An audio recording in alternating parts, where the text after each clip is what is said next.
Hello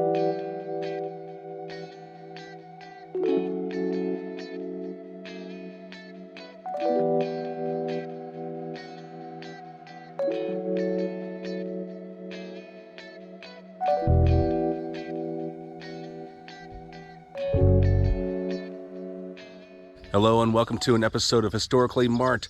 I am Jason, and yes, it is very hot outside, so yes, I'm sweating like a hog, but I am at Edward, Ted, and Pat Jones Confluence Point State Park, which is just right at the tip of St. Charles County on the eastern part of the peninsula. But this is notable for two things. It is noted to be the confluence of two major rivers, the Missouri and the Mississippi. And also, this was a stopping point, of course, for the Lewis and Clark expedition, where it all began as they head westward and as they returned. So there are plenty of markers here, and it is a lovely nature area. I came on a hot day again, but I'm just going to deal with it for now. But I'm going to go ahead and show you around. Plus, we're going to go at the literal point where the waters flow into each other. So it's going to be a really cool episode. So come with me. I will gladly show you around. Here we go. All right, so there are 6 markers here. I'm not gonna go into, I'll show you all of them, but I'm not gonna go into all the details because there's so much information to absorb through all of them. But starting with, okay, the reason behind the name of Edward, Ted, and Pat Jones. Okay, so Edward Jones is a very big company, major company here in St. Louis. It's the financial company. Edward Jones Dome, well, it's now the Dome in America Center. But Edward Jones, I'm sure you've seen plenty of those pop up around America. Maybe there's one in your neighborhood. But Edward Jones was known to donate and support many of Missouri's state parks, so hence the reason why this is named after him, as it explains here. This park is 1,118 acres. It was made possible because of partnerships and cooperative agreements.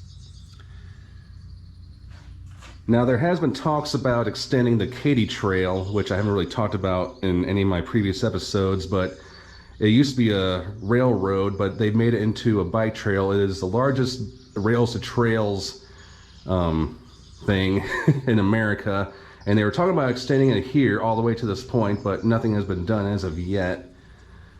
But here is the Katy Trail State Park, which is mostly in St. Charles, but the trail is 225 miles long.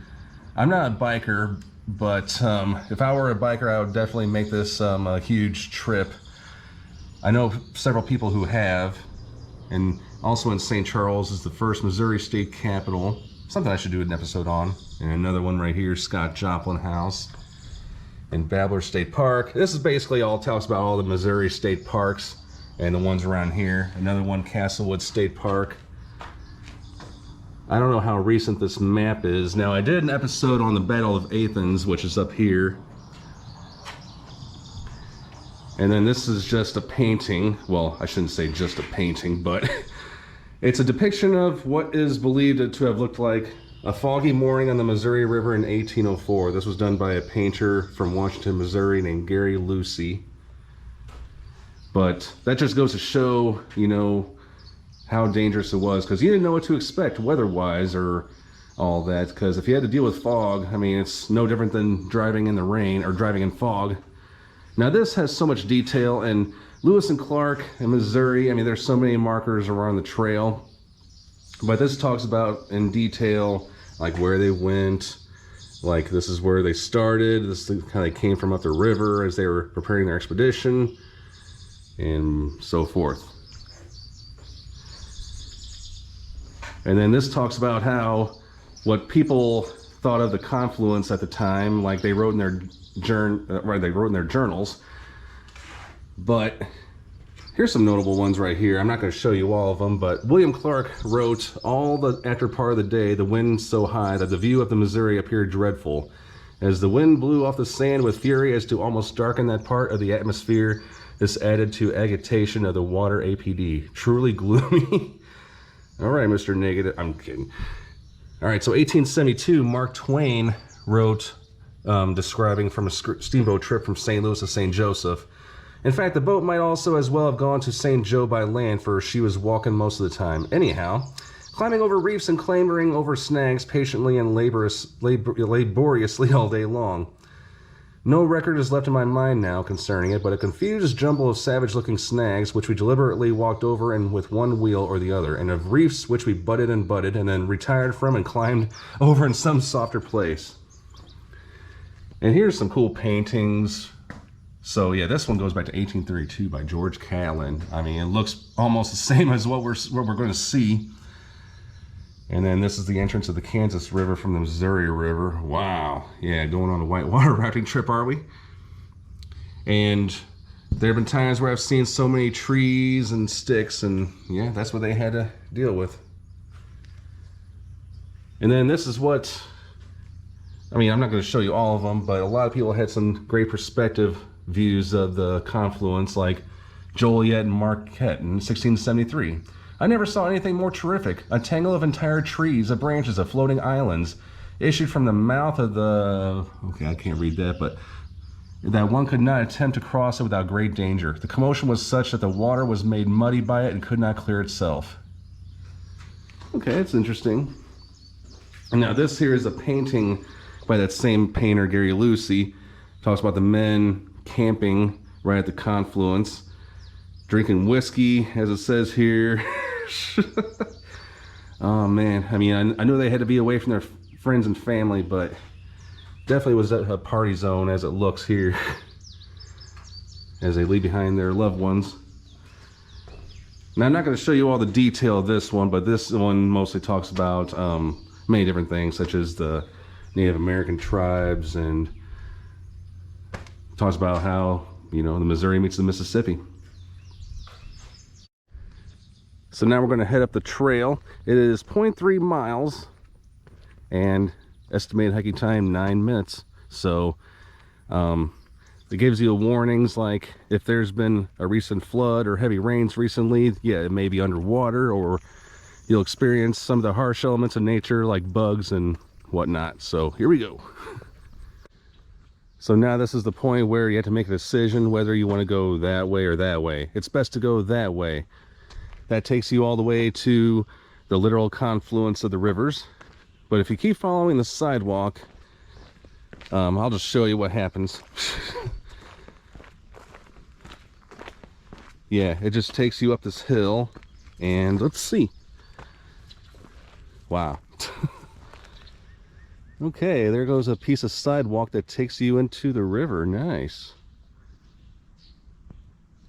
And I'm already getting a good view of the Missouri River, which is about to flow into the Mississippi River. But I got a little bit more left on this trail.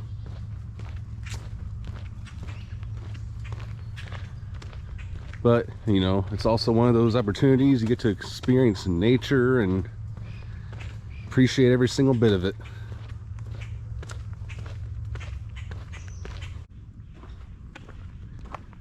All right, so here's the first thing I see. On the right is, you know, Missouri River, which is that. And this mostly talks about, I mean, this is not really historical, but it's mostly about all the species and all the different kinds of fish. There are more than 90 kinds of fish that live in this part of the Missouri River. Like the paddlefish, for instance, or the pallid sturgeon, flathead catfish. Wonder what you taste like there. And then it says here, this water flows from vast expanses of middle and western America, 1/6 of the United States. This includes 10 states, part of Canada, and the homelands of over, I can't even see that, I guess it says 10 million people. You are watching water from the Missouri Ozarks, the Midwestern Farm Belt, wide expanses of our Great Plains, and snow-capped Rocky Mountain peaks in far-off Montana. Oh my. All are merging with the waters of the mighty Mississippi. Imagine within this water a single drop, one that melted out of the snowpack high on the Continental Divide at the farthest reach of this watershed. That drop started flowing nearly 14,000 feet higher than you now stand and has traveled 2,800 miles. And then turns downstream into the Mississippi. It may drop another 400 feet with 1,100 miles to go before reaching the Gulf of Mexico. And as most of us know, the Missouri is the longest section of the nation's largest river system. Counting from the Gulf of Mexico, the Missouri-Mississippi River system is the 4th longest in the world, with the 3rd largest drainage basin. The watershed for the Missouri River alone is over 1/2 million square miles. And then here's one for the Mississippi River. And I don't think there's anybody else here, but somebody decided to leave behind a water bottle with flavoring in it. Okay. Like the other one, it just talks about all the birds and all that.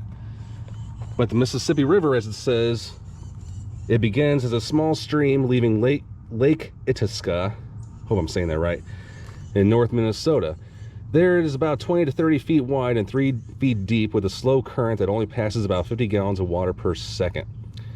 By the time it reaches this point, the Mississippi River stretches for 1,171 miles, and many major and minor rivers have added water to its flow. And then the Missouri River adds another huge mass of water to its flow before it was tamed by dams and wing dikes.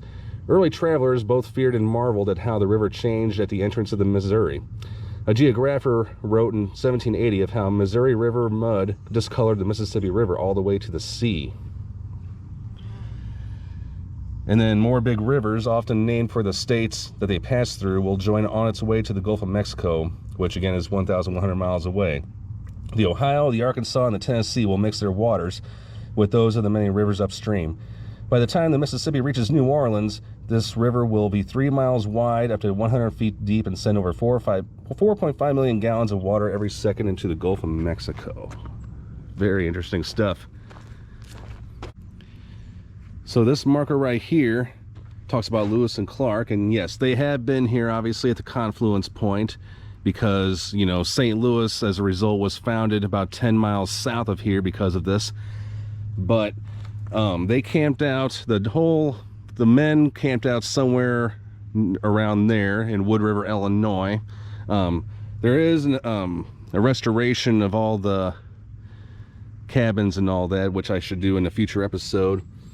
But this talks more about the crew of the Lewis and Clark expedition spent 5 months from December of 1803 to May 1804 in the winter camp at the mouth of Wood River. It gave the captains time to ready the boats, purchase supplies, and prepare the men of the Corps of Discovery for a long and grueling trip. Captain Clark, William Clark, had the keelboat retrofitted with lockers, a cannon mounted on a swivel, and 2 swivel blunderbusses in anticipation of potential hostilities with upriver Indian nations. Lewis was often away in St. Louis, gathering maps of the Missouri River and information about the Indian tribes the expedition could expect to meet as they journeyed up the river. Clark's field notes are full of lists of supplies that would be needed. Lewis and Clark also selected the permanent party that would make the trek to the Pacific.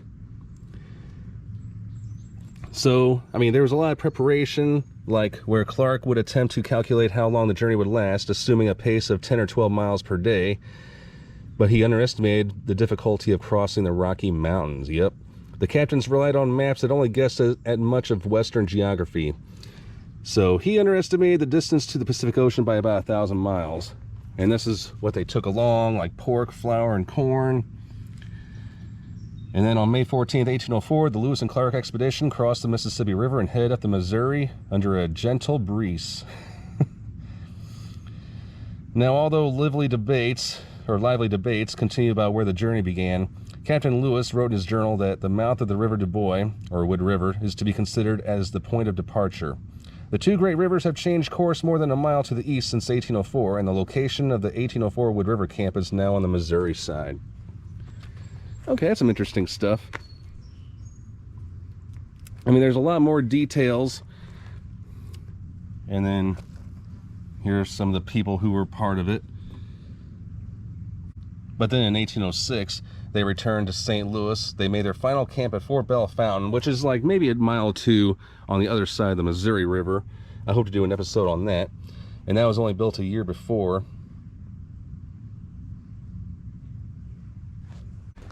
And then here's another marker, but this one talks mostly about the Native Americans, or the Indian nations of the Missouri River. There's Quapaw, Peoria, Missouri, Kickapoo, Iowa, Kansas, Osage.